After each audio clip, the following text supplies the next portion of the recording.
ब्रजमंडल में जहां भी मेरा शत्रु है उसे नष्ट करके आओ, शत्रु को समाप्त करके आओ। राजा कंस के गण गए, किसी घर के बीच में कोई माता अपने लाल को स्नान करा रही है, कोई माता श्रृंगार बना रही है, कोई काजल लगा रही है, कोई वस्त्र पहना रही है, कोई स्तनपान करा रही है। किसी माता का लाल कालने के बीच में खेल रहा है, माता की गोद से छीन छीन करके और न जाने कितने बालकों को समाप्त कर दिया गया। राजा कंस के एक मित्र थे जिनका नाम था बाणासुर। ये बाणासुर की एक बहन थी जी, जिसका नाम था पूतना। ये राजा कंस की गणिका थी, मायावी थी पूतना। अब पूतना का भाव तो जानते हो आप, किसे कहते हैं पूतना? क्या मतलब होता है पूतना? पूतना स्वयं के तो पूत है नहीं, और जिसे दूसरों के पूत अच्छे नहीं लगते उसी का नाम पूतना। सुंदर गोपियों के जैसा दिव्य रूप बना लिया, और सुंदर रूप बना करके महाराज नंदा के बीच में यशोदा जी को आवाज दिए, अजी यशोदा जी। यशोदा जी गृह कार्य में लग रही, सो अंदर से कहने लगी गोपी, कौन हो, क्या बात है? यशोदा जी ने सोचा कि गोपी कन्हैया को देखने के काजे आई। हाँ गोपी क्या बात है? बोली जी तुम्हारा कन्हैया कहाँ है, लल्ला कहाँ है तुम्हारा? बोले लल्ला बाहर पालने के बीच में खेल रहा है, तू वहीं लाला के दर्शन कर ले। कन्हैया साक्षात नारायण के होता है, साक्षात ब्रह्म, सबके मन की बात को जानने वाले, गटगट की पहचानने वाले समझ गए ये राक्षसी पूतना मेरे साथ में घात करने आई है। तो जैसे ही नंद बाबा के भवन में प्रवेश किया ना पूतना ने, सोई कन्हैया को पता चल गया। सो कन्हैया ने अपने दोनों नेत्र बंद कर दिए, दोनों नेत्र बंद हो गए। परंतु मेरे भाई बहन विचार कीजिए, पूतना आई और किधर खड़ी हुई? भगवान की चरणार बिंदों की तरफ। अपराध करने के लिए आई, पाप करने के लिए आई, जीव हिंसा करने के उद्देश्य से आई। परंतु अपराध करने से पहले भगवान से हाथ जोड़ करके क्षमा मांगी, ठाकुर जी से हाथ जोड़ करके क्षमा मांगी। हे प्रभु, हे नारायण, हे गोविंद, हे माधव, मैं जानती हूँ आपके साथ में बहुत बड़ा अन्याय करने के लिए आई हूँ, लेकिन मेरा कोई दोष नहीं है। मैं तो मेरे स्वामी की आज्ञा का पालन कर रही हूँ, मेरे अपराध को क्षमा। अपराध करने से पूर्व ही और क्षमा याचना करें। भगवान बड़े दयालु हैं। पूतना ने कन्हैया को उठा लिए गोद में, और जिस स्तन के बीच में विष लगा हुआ था उस स्तन को ठाकुर जी को पान करा दिया। अब ठाकुर जी को स्तन पान करा करके और महाराज विकराल रूप धारण करके अनंत आकाश को लेकर के चले गए। राक्षसी का रूप धारण कर लिया। ठाकुर जी समझ गए ये पूतना है, उद्धार तो इसका करना ही है। क्यों? क्योंकि इसने मुझे अपना स्तन पान कराया, तो एक हिसाब से ये मेरी मैया हो गई। स्तनपान किसका किया जाता है? माता का। ये मेरी माता हो गई। इसका उद्धार तो मुझे करना है। अब जैसे ही पूतना के स्तन के द्वारा और दूध का पान किया, मेरे भाई बहन, दूध के साथ साथ भगवान श्री कृष्ण पूतना के प्राणों का भी पान कर गए। बोलिए कृष्णचंद्र भगवान जय। अब जैसे स्तन के द्वारा पूतना के प्राण निकलने के लिए लगे, कन्हैया छोड़ छोड़ छोड़,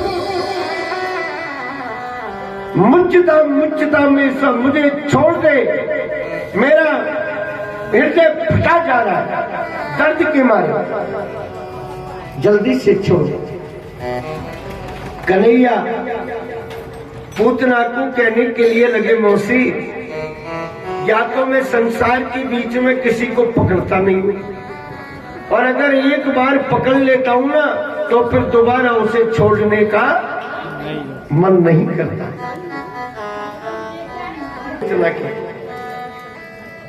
पूतना जो आकाश के द्वारा मथुरा की तरफ जा रही, उल्टी होकर के और एकदम से पीछे की तरफ धड़ाम से पृथ्वी के ऊपर आकर के गिरी। ऐसा कहते हैं मेरे भाई बहन,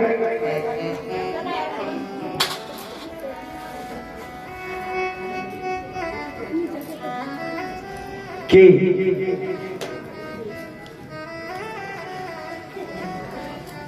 6 कोस के बीच में होकर के पेड़ पौधे वनस्पति नष्ट हो गए। 6 कोस मानी 18 किलोमीटर है ना। अब भागवत जी में कितना लेख है, ध्यान दीजिए। भागवत जी में लेख है 18। आगे की तरफ जाकर की गिरती तो सारी मथुरापुरी नष्ट हो जाती, लेकिन पीछे की तरफ से गिरी तो महाराज 6 कोस के बीच में होकर के पेड़ पौधे नष्ट हो गए। अब भागवत जी में तो 6 कोस का लेख है, लेकिन यहां विद्वानों के अलग अलग मत हैं। एक बार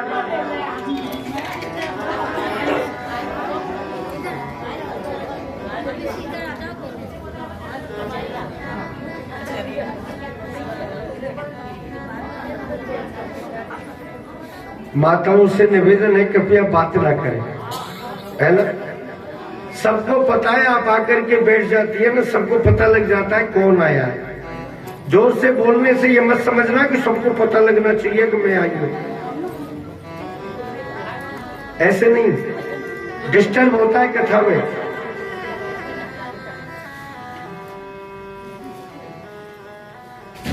बंधुओं,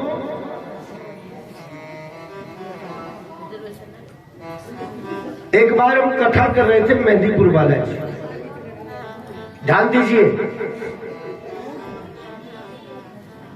तो हमारे यजमान की गुरु एक संत थे, सियाराम बाबा, अजमेर रहते थे, नागफड़ी पर। उन्होंने भागवत जी सुनी, 7 दिन तक वो वहीं रहे यजमान के घर, और हमारी पूरी भागवत जी सुनी।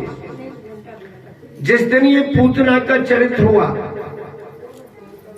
तो शाम को बाबा ने हमसे कहा, बोले महाराज आपकी कथा अच्छी तरह से सुन रहा हूं, आप जो वास्तविक जो भागवत होती है ना वही पब्लिक को सुनाते हो, फालतू इधर उधर की चर्चा आपकी कथा में नहीं है।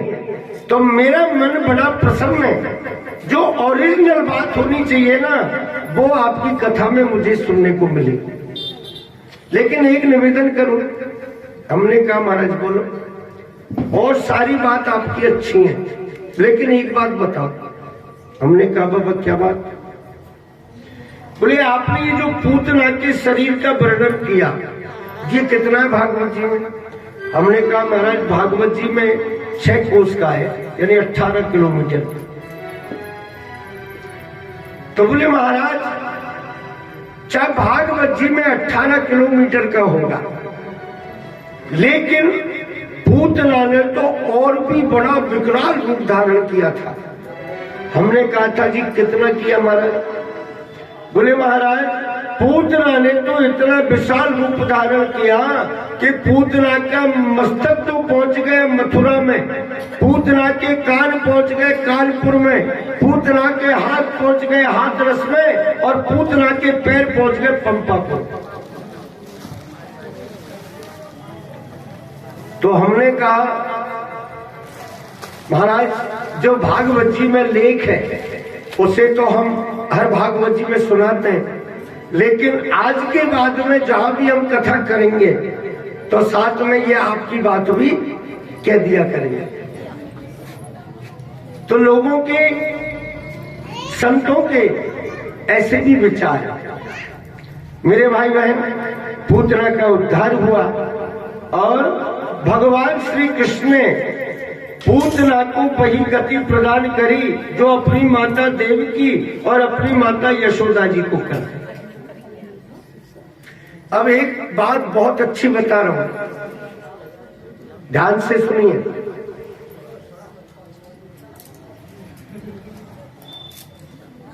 क्या आप में से किसी को ये पता है भगवान श्री कृष्ण ने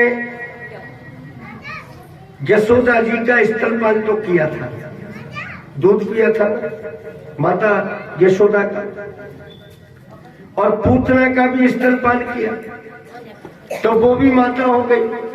लेकिन किसी को ये पता है कि भगवान श्री कृष्ण ने माता देवकी का भी स्तनपान किया था? है पता? नहीं है।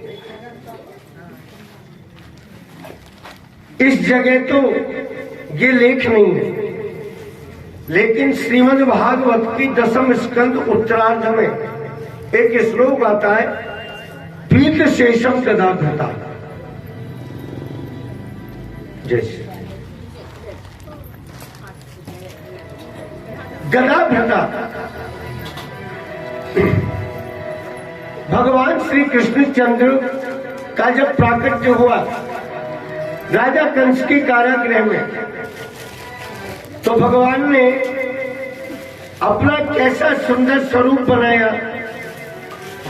तमद्भुतम बालकम भुजक्षणम चतुर्भुजम शंख गदायुधम श्रीवत्स लक्ष्मण दलशौभिकोस्तुभम नमामि विष्णु शिरसा चतुर्भुज। अंबुजेक्षणम, कमल के समान जिनके नेत्र, बिंबा फल जैसे होते, शंख के समान ग्रीवाएं, 4 जिनकी भुजाएं, शंख चक्र गदा पद्म को धारण करके और माता पिता के सामने खड़े हो गए।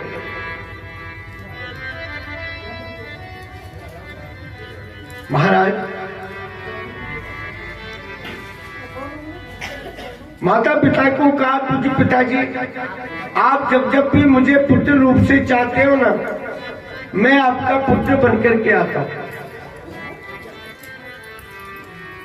जब आप मनु और शत्रुपा थे,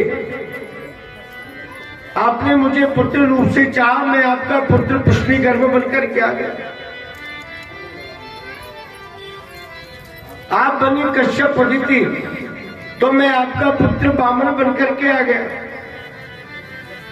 अब आप वसुदेव देवकी हैं, तो मैं आपका पुत्र कृष्ण बनकर के। वसुदेव जी कहने लगे, प्रभु हमने तो आपको पुत्र बनकर के आने को कहा था, अरे आप तो हमारे पूज्य पिताश्री बनकर के आए, आप तो हमारे पूज्य पिताश्री बनकर के आए, ये शंख चक्र गदा पद्म लाने की क्या जरूरत? भगवान कहने के लिए लगे, जी ये राजा कंस बालक का जन्म होते ही मारने को आ जाता है ना, तो मैंने सोचा कि जो काम 10-11 वर्ष के बाद मैं करूं तो जाते जाते कट डालू, इसलिए शंख चक्र गदा पद्म लेकर के आ गया।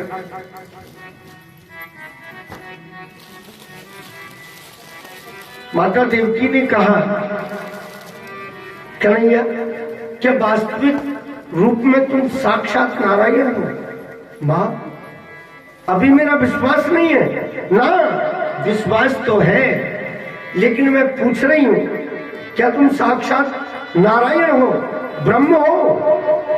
हाँ मां, मैं ही ब्रह्म हूं। हे कन्हैया, अगर आप ब्रह्म हो तो सुनो, मुझे पूर्णतया जब विश्वास होगा आपकी वाणी पर, राजा कंस ने, पापी कंस ने, तुमसे बड़े जो भी तुम्हारे भैया हुए थे ना, सारे भाइयों को और समाप्त कर दिया। मैंने जन्म तो दिया, लेकिन मैंने अच्छी तरह से उनका मुखार बिंद भी नहीं देखा कि मेरे गर्भ से कैसे कैसे स्वरूपवान बालकों का जन्म हुआ। अगर तू नारायण है कृष्ण, तो एक बार स्वर्ग में जाकर के उन बालकों को लौटा करके वापस लेके आ। एक बार लौटा करके वापस ला। मैं सभी बालकों को देख करके प्रसन्न तो हूं कि मैंने कितने स्वरूपवान, कितने सुंदर सुंदर बालकों को जन्म दिया।